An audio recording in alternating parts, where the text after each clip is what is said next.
Great. Okay, we'll call the meeting of the Development Committee of November 1st to order. Roll call, please. Member Krajewski. Here. Member Colbert. Here. Member Garcia. Here. Member Ozak. Here. Member Rutledge. Here. Chair Tornatori. Here. We have a quorum. And I have no chairman's remarks. We'll move on to public comment. Public comments limited to 3 minutes per person at the beginning of the meeting. Any comments must be limited to discussion of testimony presented at the zoning board of appeals. We do not receive any new testimony. We have two people who are here, Stacy Trout and David. I can't make out the last name. Eworth, okay. Stacy, you want to start?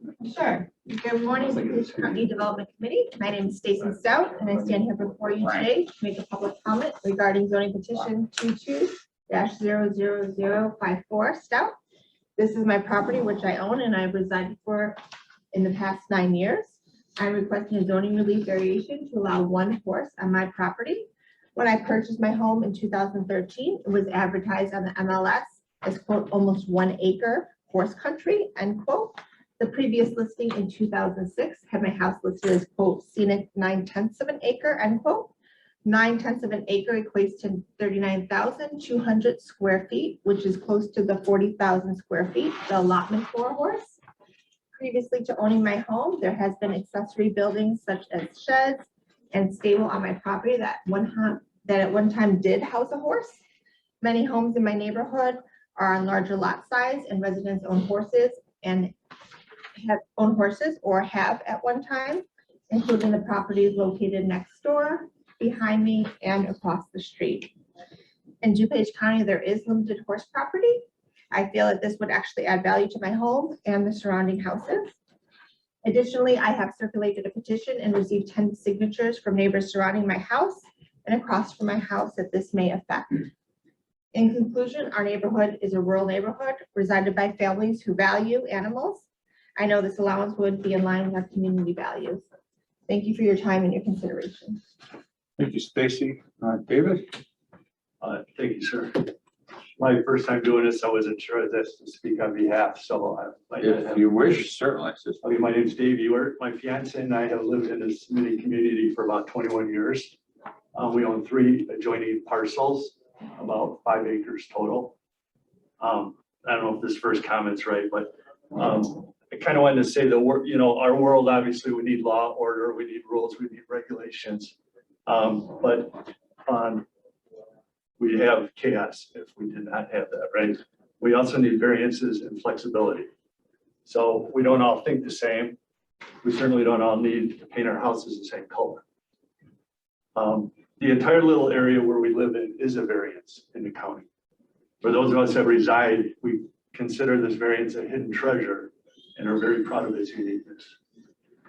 When people come to visit, they constantly ask, where did you find this place?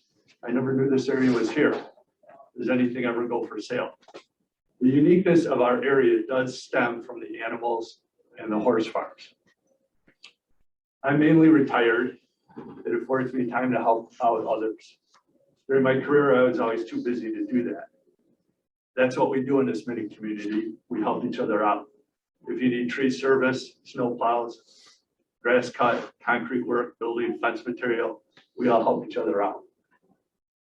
Stacy Stout is a close friend of ours and an integral part of this mini community. She's extremely willing, helpful, responsible neighbor, almost to a fault. When she finally asked fellow neighbors for something in return, signing the petition that we had sent in, you can see how almost everybody signed without hesitation. I say almost because her longtime friend, we had a little dispute in the first meeting today. Her longtime friend wasn't physically able to sign. She lives right across the street, but she's a wonderful lady that has horses as well. She would have been the first one to sign the petition if she was capable. She's kind of on hospice right now. So we call this neighbor across the street from Stacy, Jean Jeske, we call her the mayor of our little community. She's loved by everyone. She's a huge animal lover. But ironically, when Jean bought her first horse, she bought it off of Stacy's property. So the property in question had horses and it had a horse barn before. I don't know how many years ago that was, but personally, I don't feel her request to bring horses back and have a horse barn is out of asking something out of line. At the prior meeting, you were there, I thought maybe it would be the same people. There was a counter argument from some other folks that the property was being subdivided and this would adversely affect other property values in the area. There's no motion here for subdividing. So I'm very clear on that. Let me say that the resistance that Stacy's been having with some of the people in the area, they do not live in the area, or some of the people that spoke at the last meeting, they didn't even, like, they don't live around us at all. So I'm not sure why they had influence on the current decision that was being made. So, and the friction between the other folks has absolutely nothing to do with the horse barn. It's just, I don't know, you know the history or not. So last comment is, so we have variances for a reason. This variance would bother no one. On the contrary, we feel it would enhance our uniqueness in the area. We hope you can reconsider. And to do that, you kind of need to explore our little subculture and our tight-knit community. So it would make all our neighbors very happy to have a horse farm. Thank you. Great, thank you. And we have one item submitted electronically from Timothy Duffy. It says, I'm a close neighbor of Stacy Stout and have lived in this neighborhood for over 30 years. There are many horses in the area, which is part of the rural charm of our neighborhood. Stacy is a good neighbor. My husband, Patrick Casey, and myself own, looking at the wrong one. Sorry. I have no objection to keeping her horse on her property. And then a second one, I apologize, from Marcia Casey, which is my husband, Patrick Casey, and myself own one of the adjoining lots to this property. And I've lived in this neighborhood just over 50 years and own other properties. In the neighborhood, we have horses, as do many of our neighbors. We have no problem with Miss Stout's request. So that would conclude the in-person and electronic public comments. Thank you both for coming. And we'll move on to approval of the minutes. I'll entertain a motion to approve the minutes of October 18th. Second. Okay, the motion is second. Are there any additions, corrections, or deletions? Hearing none, seeing none, all those in favor? Aye. Any opposed? The minutes are approved. Moving on to informational, I'll ask to place on file information pursuant to DTR 306-822, a vehicle replacement purchase order for Department elected office for FY 2023-24, issued through National Auto Fleet Group in the amount of $101,462.64. We've seen this in other meetings this morning, so that informational purpose will be received and placed on file. Moving on to regulatory services, I'll entertain a motion to approve PCO 6522, ordinance zoning 2248, Spada Vecchia, zoning hearing officer's recommendation to approve variation to allow a 6-foot 100% closed privacy fence. We have a motion, a second. Any questions, comments? Hearing none, seeing none, all is in favor? Aye. Any opposed? Motion carries. I'll entertain a motion to approve DCO 66-22, ordinance zoning 2020-253, Willside Investments. The CHO recommendation to approve a conditional use for an electronic messaging sign, an exception of variation to increase the height of that sign to approximately 19 feet 8 inches, and an exception of variation to reduce the front yard setback from 15 feet to approximately 7 feet. Second. Motion second. Any questions, comments? Question, is there any negative feedback from constituents or neighbors about the visual impact or the aesthetics because of this variance? I didn't see any in the packet, so Paul says no. So that's a no. Okay, any other questions, comments? All those in favor? Aye. Any opposed? The motion carries. I'll entertain a motion to approve DCO 6722, ordinance zoning 2250, first out. CHO's recommendation to deny a variation to allow one horse on a property less than 40,000 square feet. As you know, we take all of our motions in the affirmative. So motion is to approve the petition. We've heard from Ms. Stout and her neighbor. Paul, do you want to give us a quick update on why this may have been denied by the zoning hearing officer. The zoning code requires that to have a horse on your property, you have to have a minimum lot size of 40,000 square feet. The request is for a horse on a property that is less than 40,000 square feet. The threshold doesn't have anything to do necessarily with the ability to have a horse on a property that has 40,000 square feet of land. The real issue is that typically when we have properties that are less than 40,000 square feet in size, the remainder of the neighborhood is on properties that are less than 40,000 square feet size. In some instances, 10,000 square feet size. In this particular case, for the most part, every single property other than the subject property is on a property that is over 40,000 square feet in size. In some instances, 1.5 acres, 2.5 acres, 5 acres. So this neighborhood is a sort of a rural horse country neighborhood. The reason the zoning hearing officer recommended to deny is the principle of not having horses on less than 40,000 square feet. But the spirit and intent of the ordinance is really, and the hardship really is in place here, because once again, most of the properties, if not all of them, are over 40,000, in most cases over 1.5 acres, 2 acres. The other issue that came up is that there's a property immediately across the street that is owned by a property owner that you heard about today that has some severe health issues.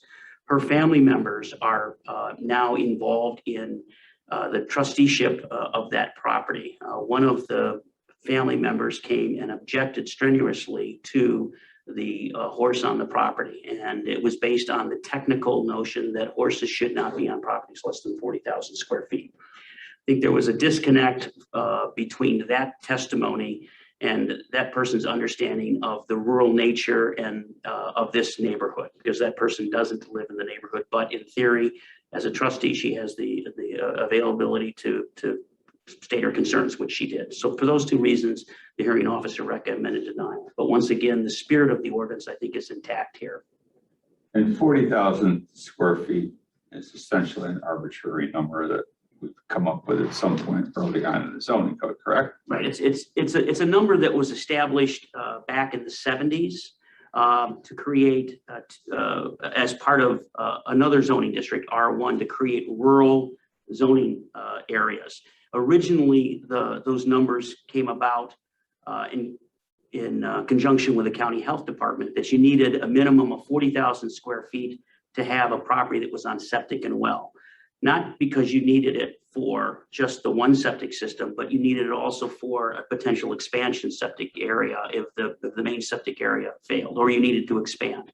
So the lot sizes of 40,000 square feet originally started out as a health department issue. Over time, because of the improvements in septic systems, you didn't really need 40,000 square feet, but the county has all these 40,000 square foot properties out there. So the idea of 40,000 square feet more from a technical issue to have enough land for septic to more of a neighborhood issue, where if you lived in a neighborhood that had 40,000 square foot requirements, likely most of the lots were 40,000 square feet and greater, as opposed to an urban area where most of the lots that were less than 40,000 square feet were probably in the 10 to 15,000 square foot range and were served with a combination of sewer and water.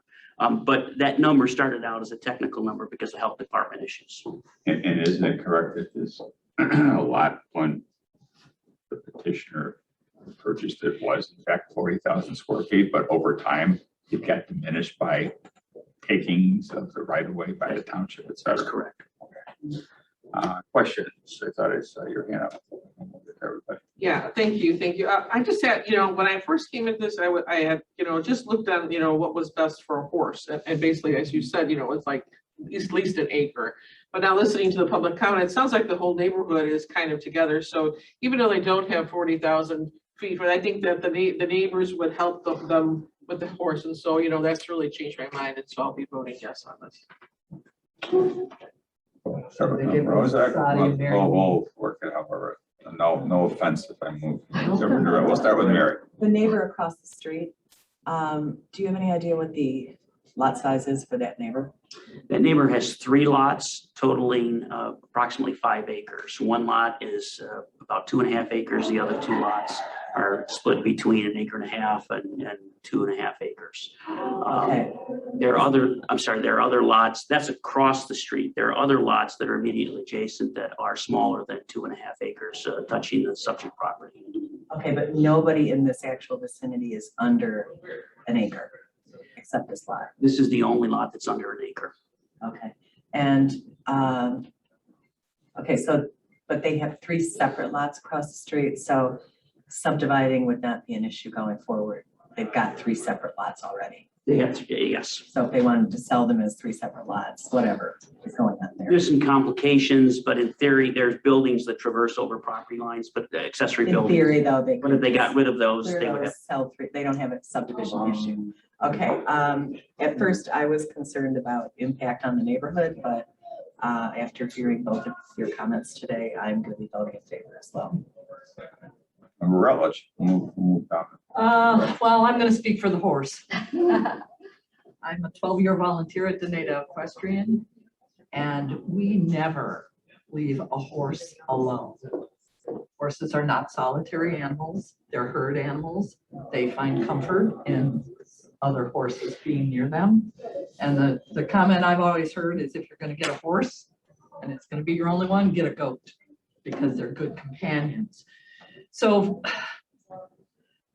and based on where your house is located on the property, I don't see much space for that horse on your property. I'm sorry, I'll be voting to uphold the zoning decision. Member Cover. So my understanding is that the petitioner, when they bought the house, it was already capable, or the land was already, it was allowed to house at least 1 horse, correct? It was big enough at that time. It seems like the neighborhood has a history of having horses on the property, and it was, and their property also had the accommodation for a horse, but over time, with the right of ways or whatever the city did, eroded that capability there. But the whole neighborhood seems to have horses, and everybody's kind of okay with that in the neighborhood. That's my understanding. I don't find, I know we talked about people that were opposed to it and the trustees' arguments, but I just don't find the arguments against having a horse compelling. So I think if everybody's okay with it, I will be voting in favor for the horse. Member Petruski. Thank you, Chairman. Was this more than 40,000 acres to begin with before the right of way taking the township for the roads? The property was just under 40,000 square feet before the taking. It was still under 40,000 square feet. It did have a horse on the property, and that horse was there in a legal non-conforming or grandfathered situation. What I mean by that is that this neighborhood, as we've discussed, essentially grew up as horse property. This property had a horse on it, even though technically it was not allowed to have it. It was there preceding the rules that required 40,000 square feet. So technically, this property, which had a horse on it before, was grandfathered in. Once the horse was off the property, no new horse in theory could come on the property because they lost the legal non-conforming grandfather. What was the square footage? You know what it was before? It was about 39,100 square feet. So it was just under 40,000. Yeah, I mean, I was going to be supporting this before that. My question, did we just approve last week the zoning hearing officer again? We did. Do we? I'm sorry. We approved the adjudication hearing officer last week. That's adjudication, not zoning hearing. Okay, the hearing officer. Who's different than the hearing officer? Yeah, the hearing officer hears zoning cases, adjudication hears our. I just find it that I've been on the wrong side of, as has most of the board, on a lot of decisions. In my 2 years I've been on this committee, I hadn't been on here since, years ago, I was only board. Do we give the hearing officer, once we reject his findings and actually approve it or deny it when he approves it, do we send that back to him to let him read it to see how this board is kind of our ordinance? Because it just seems like we've had an extraordinary amount of denials. When I first got on this board and I sat on this committee, we were pretty much lockstep with either we didn't have a hearing officer at that time, but with our zoning board. And if our zoning board, they did a great job and everything seemed to be fine. it just appears to me, and maybe you could give me the information, how many of these denials from our hearing officer in these last 2 years has this board overturned, both this board or our full county board? Because it seems like maybe we need to give the hearing officer kind of what the thought process is for at least this current policy-making board, because we seem to be voting opposite on a lot of these denials. Thanks. To that point, it really is kind of irrelevant to the issue, but you gotta remember the zoning hearing officer, they're not really the policymakers. We're the elected officials. So I think not that he needs any defense. The zoning hearing officer is very technical in terms of what they're looking at. And I think many times makes a decision understanding that when it comes here, it may very well be different because we have a different role, but that's a decision as a chairman's appointment, not necessarily ours. So May I just ask one more question, Sam? hey, Thank you. Where is your septic field based on where the horse will be housed? Or can I ask that question? Paul, you know?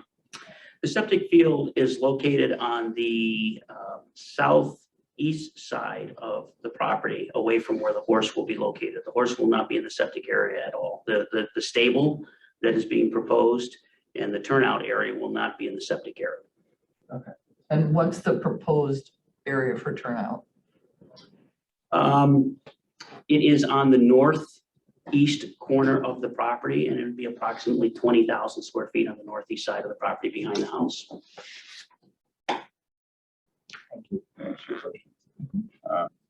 My other question is, this is for one horse, One horse only. yes. one horse only. Yes. So you have a second horse. Maybe a goat. Maybe a go. Well, gotta go. Okay. All right. We have any other questions from any members of the committee? All right. We have a motion and a second to approve the petition. Okay. So a yes vote would overturn the zoning hearing officer's decision. A no vote would sustain it. You call the roll, please. Member Krajewski, Aye. Member Garcia, Aye. Member Covert, Aye. Member Ozark, Aye. Member Rutledge, No. Chair Tornatori. Aye, and the petition is approved. It will be adjourned for next week. Moving on to item D, I'll entertain a motion to approve BCO 68-22 ordinance zoning 2255. Bennett as the HO's recommendation to approve a variation to allow a 6-foot 100% closed privacy fence. Motion second. Any questions, comments? All those in favor? Aye. Any opposed? Motion carries. Any old business? Any new business? I think it's on. Without objection, we're adjourned. Sure he has to die. Yeah, that's good. Yeah, don't die. I won't die.